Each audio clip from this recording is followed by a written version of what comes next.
to introduction of guests. Introduction of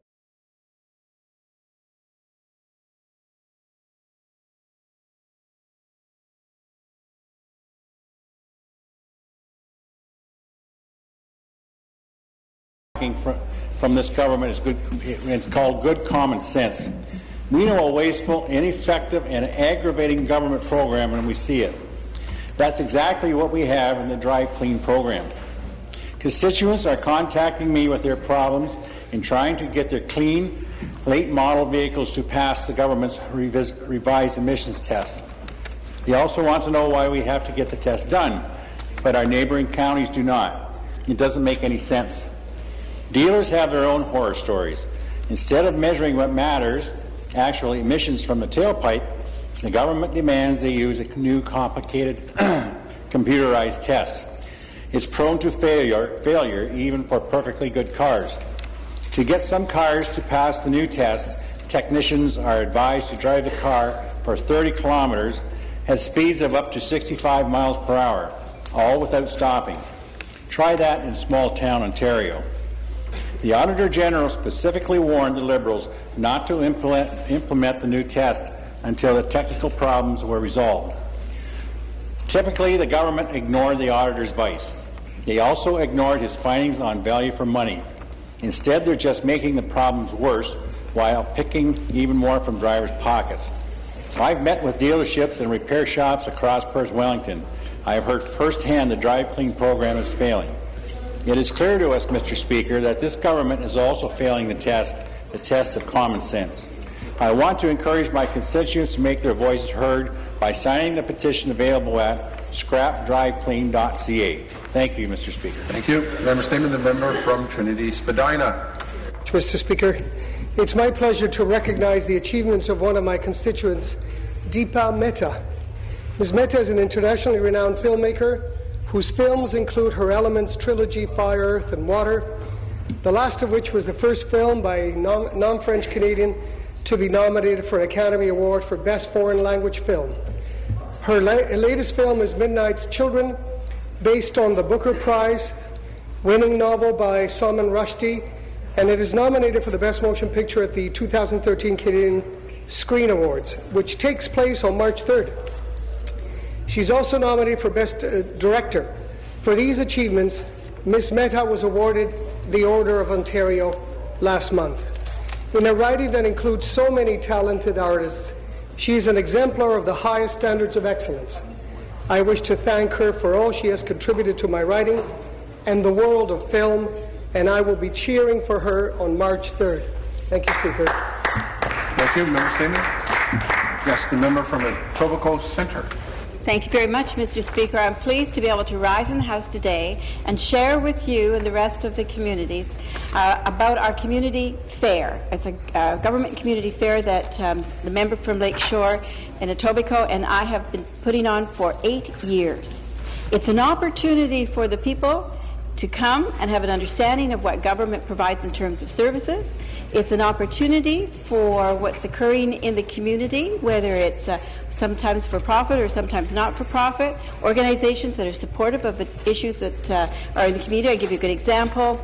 It might be LAMP, it might be MPAC, it could be Parks Ontario. And what it is about 3,000 people each year come and have an opportunity to learn what's happening in their government, also to find out what's going on in their community, and then, of course, to network. And that's really what it's all about. It's going to happen this Saturday. It's the 23rd of February at Cloverdale Mall on the East Mall in Etobicoke from 11 until 3:30. And it really is a chance for folks to be able to talk to someone one-on-one about an issue that impacts and affects them without having sometimes to pick up that phone and get the hold for or choose one of. Instead, they get an actual person that they can speak with. And it helps them and it helps us, obviously, because then they get to know and understand what is available for them in terms of the government. So, Mr. Speaker, I'm pleased to be able to share this with you. And as I said, Laurel Broughton and I have been doing this for 8 years, extraordinarily successful. Thank you. Thank you. Member statement, the member from Oxford. Thank you very much, Mr. Speaker. Mr. Speaker, I rise today to question why our new Premier and Minister of Agriculture overlooked food. Last week at the swearing-in ceremony, when Premier Wynne separated the Ministry of Agriculture, Food and Rural Affairs, she took on the role of Minister of Agriculture part-time and created a Minister of Rural Affairs. But in the whole ceremony, there was no mention of food. When she took the oath, Premier Wynne clearly stated, as Premier and President of the Council and Minister of Agriculture of the Province of Ontario, there was no mention of food. The people of Ontario want to know, did our new Minister of Agriculture forget about the food portion of the ministry, or did she think it wasn't important enough to mention? Premier, there should be someone in Cabinet to voice the importance of food and to consider the impact of new regulations and legislations on our food manufacturers and retailers. According to a recent economic impact study for the Alliance of Ontario Food Processors, Ontario's food manufacturing industry is a $39 billion sector, with over 120,000 direct jobs and close to $7 billion in exports. We believe in the importance of food, of Ontario's food system, our farmers, our food processors, and our food terminal, retailers and farmers markets. It's hard to believe this government claimed to support local food if they couldn't even bother to officially name someone to be responsible for it. I hope that the Premier will explain whether she deliberately eliminated food or whether she simply just forgot about it. Thank you very much, Mr. Speaker. Sir. Thank you. Member statements. The member from Kenora Rainy River. Thank you, Speaker. Since being opened in 1968, the experimental lakes area in my riding has been home to groundbreaking research that has not only increased our scientific understanding of freshwater ecosystems, but has helped protect our drinking water, enhanced fish and aquatic species conservation, enhanced policy for all levels of government, and has been relied upon by industry to enhance their projects. Even though this facility has a modest annual budget of less than $2 million, it is set to be closed by the federal government at the end of March, bringing this invaluable research to an end. Despite assurances by Ontario's Minister of the Environment this past spring that this government was opposed to the closure, other than co-authoring a letter, the government has failed to act. This lack of action is appalling, given that the province has the power to prevent the closure by enforcing a bilateral agreement that was signed with the federal government, which requires all 58 lakes to be fully rehabilitated if the site is to be closed. At a projected cost of more than $50 million, it is much more cost-effective to keep the site open and to allow the invaluable research of the experimental lakes area to continue. Speaker, this is a very worthwhile facility that needs to remain open, and this provincial government has the power and the influence to see that it happens. Keeping it open will not cost the Ontario government or taxpayers 1 cent. Today I am once again calling on the provincial government to take meaningful action to ensure that this facility remains open. Thank you. Thank you. Member statements. The member from Mississauga, Streetsville. Well, thank you, Speaker. Speaker, the Mississauga Muslim community and other Western Mississauga faith communities spent Family Day at Mississauga City Centre raising $70,000 for the Credit Valley Hospital Foundation in the 3rd annual Family Day Walkathon. Each year, the Mississauga Muslim community and their partners have exceeded their fundraising target for the Credit Valley Hospital Foundation. In 3 years, the Family Day Walkathon has raised a total of $195,000 for our local hospital. Our good friend and a 2012 Queen's Diamond Jubilee Medal awardee, Abdul Qayyum Mufti of the Islamic Center of North America, organized the first Family Day Walkathon. AQ Mufti's work on this and many other community events has brought our growing Muslim community into the Mississauga mainstream.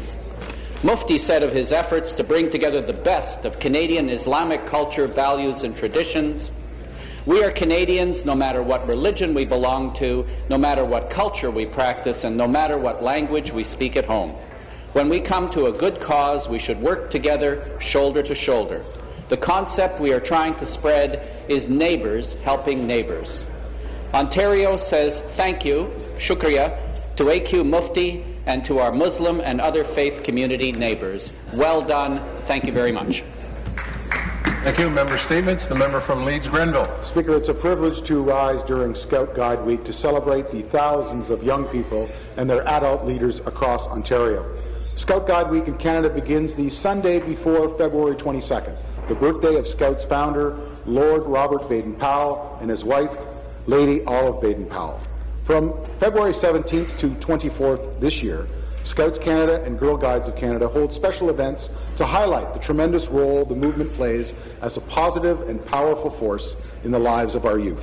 I'm proud that Scouts and Girl Guides remain a way of life in my riding of Leeds-Grenville. Every week you'll find thriving troops of Sparks and Beavers, Brownies and Cubs, Pathfinders and Venturers meeting in communities like Merrickville, Spencerville, Mallorytown, Brockville and Prescott. These young people are excited to follow a path explored by their parents and grandparents before them.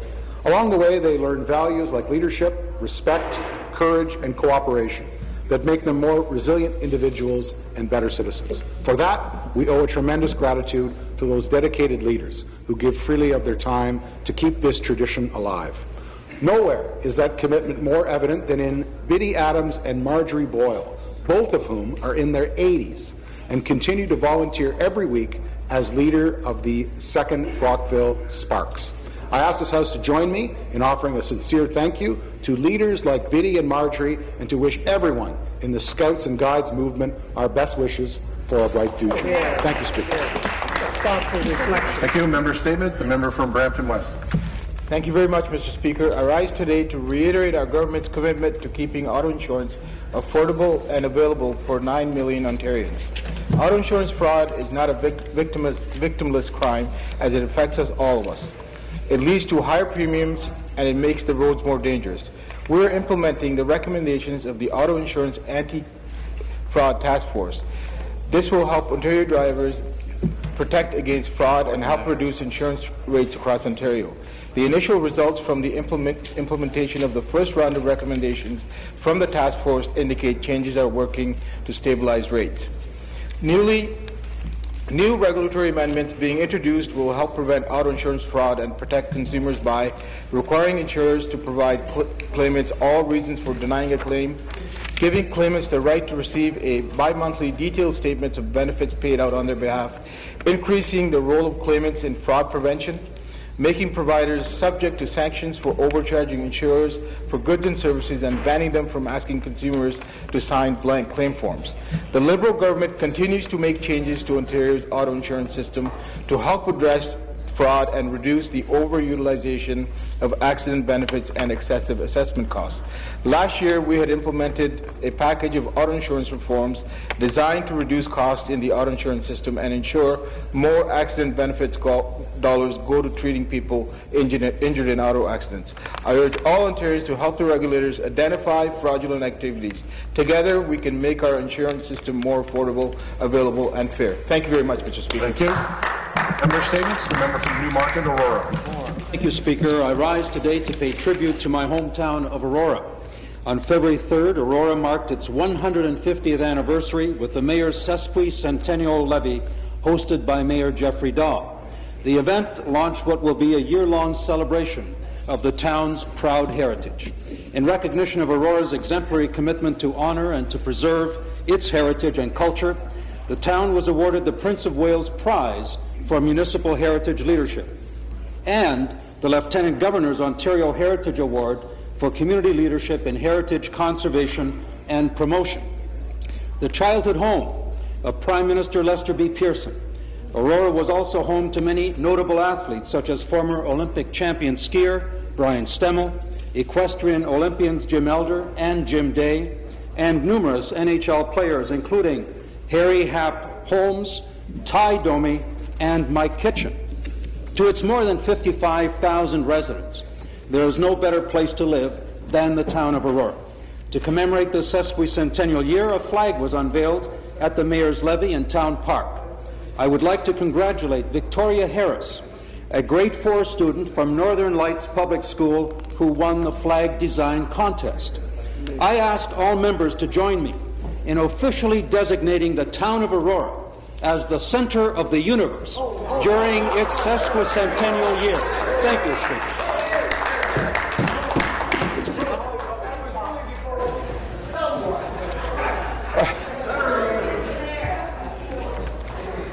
I have to tell the member that he'd get an argument out of Walter Gretzky, who says Brantford is the center of the universe all the time. But maybe we can trade. I beg to inform the House that, pursuant to Standing Order 98C, a change has been made to the order of precedence on the ballot list for private members' public business such that Mr. Wilson assumes ballot item number 4, and Mr. Klees assumes ballot item number 16, and Mr. Walker assumes ballot item number